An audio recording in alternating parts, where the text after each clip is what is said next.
Hi there, and welcome back to my channel. Thank you so much for joining me for another Bible study conversation, y'all. And it's going to be good. But before we dive in, there's two things I need you to do. Go ahead, hit the subscribe button and subscribe to the channel. And the second thing is turn on those notifications. If you haven't done that, I don't know why you haven't done it yet. I want you to be notified anytime I put out a new Bible study conversation, whatever it may be, so that you can continue to grow in your relationship with God and build a firm foundation. All right, so are you ready? We are about to dive into today's topic, revisiting the armor of God. Rachel, why in the world will we need to revisit the armor of God? Because sometimes we forget that we need to put that full armor on. I'm talking to myself. So recently, I was going through some challenges myself, and I was feeling adversity on this side and getting frustrated about this and irritated about that and just feeling so attacked. And I remember thinking, I don't like how I'm responding to what's going on right now.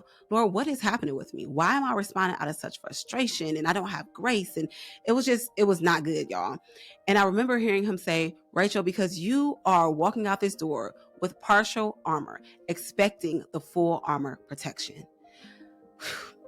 Yeah. I was like, okay, that makes a lot of sense. And so he had me to revisit the full armor of God, the whole armor in Ephesians. And so that's why I wanted to dig into this today, because I know I'm not the only one. I know some of y'all out there have been going through some things and you're like, listen, I need to act more like Jesus, but I am struggling right now. Okay, we are human and sometimes we struggle, but we have the tools to help us. We just got to go ahead and pull out those tools. And the number one tool is the Word of God. So we are getting ready to read through it together. And then I have a few things I want to share with you. So let's go to Ephesians 6, starting at verse 10. A final word, be strong in the Lord and in his mighty power. Put on all of God's armor so that you will be able to stand firm against all strategies of the devil.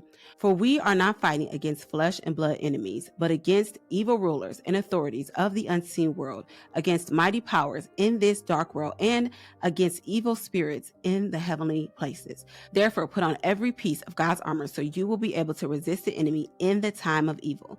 Then, after the battle, you will still be standing firm. Stand your ground, putting on the belt of truth and the body armor of God's righteousness. For shoes, put on the peace that comes from the good news, so you will be fully prepared. In addition to all of these, put up the shield of faith to stop the fiery arrows of the devil. Put on salvation as your helmet and take the sword of the Spirit, which is the word of God.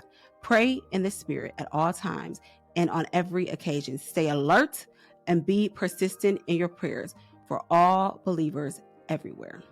That's a lot. That armor is loaded, and it is loaded with things that we need to walk out the door every single day and be fully prepared for the battle that we are going to face. But if we are not putting on the full armor, we are going to find ourselves overwhelmed, stressed out, and very, very weary. And that's where I've been. Because I had not been putting on this one piece of the armor. And honestly, I can say that from day to day, I may have been missing one or two because I wasn't being intentional and attentive. But when I looked at this, I'm like, Lord, what was I missing? He said, peace. You didn't have the shoes of peace when you walked out. So how in the world did you expect to walk out the doors, which require your feet, without putting what was necessary on to protect and to cover your feet, which is peace? Listen, y'all, I want you to take a minute and I want you to think about, what part of this armor have you been missing? What part of the armor do you know you have been missing? You're not alone, but today is the day that changes. I want to go back to verse 12. And it says, for we are not fighting against flesh and blood enemies, but against evil rulers and authorities of the unseen world, against mighty powers in this dark world, and against evil spirits in the heavenly places. Listen, y'all, this is the first thing for us to identify, is that the fight is not with flesh and blood. This is also the hardest thing to identify. This is the hardest thing to remember, because when that person comes to you and they are saying something to you, your flesh and their flesh are not agreeing with something. And guess what? It feels like an attack towards you. It feels like an attack towards me. But we have to pause and say, that was not God. That was not that person. That was a spirit that was trying to attack me. I love what Derek Prince said. He said, an evil day comes in the life of every one of us. Whether we stand or not depends on if we've got the equipment we need. Did you hear that? It's going to come in the life of every one of us. Whether we stand or not depends on if we are properly equipped, if we are wearing the equipment that we need. But here's what I loved. As I was studying this, I noticed something that I'd never known before. I want you to go over to Isaiah 59, verse 17 with me. And this is what it says. He put on righteousness as his body armor and placed the helmet of salvation on his head. Who is he? God. So you're telling me that God, the creator of the universe, puts on righteousness? You're telling me he puts on an armor? So what he's asking me to do, he does himself? Do y'all see what I'm saying here? Do you see how important it is that if God himself has to put on an armor to fight what's happening in the unseen realm, why shouldn't we be mindful every single day of the armor that we should be wearing? You know, I want to say this, that we limit our protection when we don't put on the full armor. It seems so obvious, but we can miss it. We limit the way that God can protect us when we don't put on the full armor. Full protection requires you to wear every piece of the armor every day. I'm talking to you and I'm talking to me.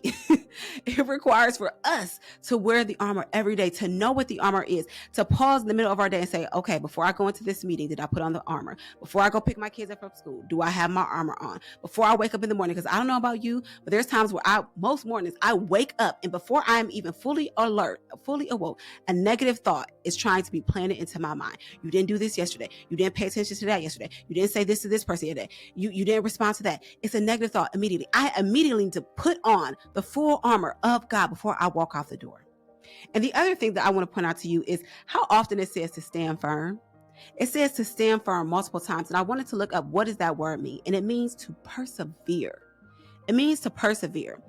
And in my book, Taking the 5 Leaves, I talk about this idea of both the full armor, the armor of God, and to persevere. But I want to share with you real quick what I say the meaning of persevere is. Perseverance means to press toward the goal that God has set before us, no matter the cost, because of the call. It's a place of surrender, sacrifice, and strength.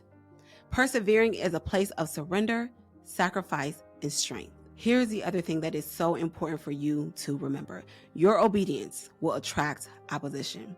When you feel like I'm doing everything I'm supposed to do, Lord, why is this happening? I'm obeying you. I'm doing ministry full time. I am, doing ministry partial time. I'm serving the way you've called me to serve. I'm taking care of my family. I'm doing everything.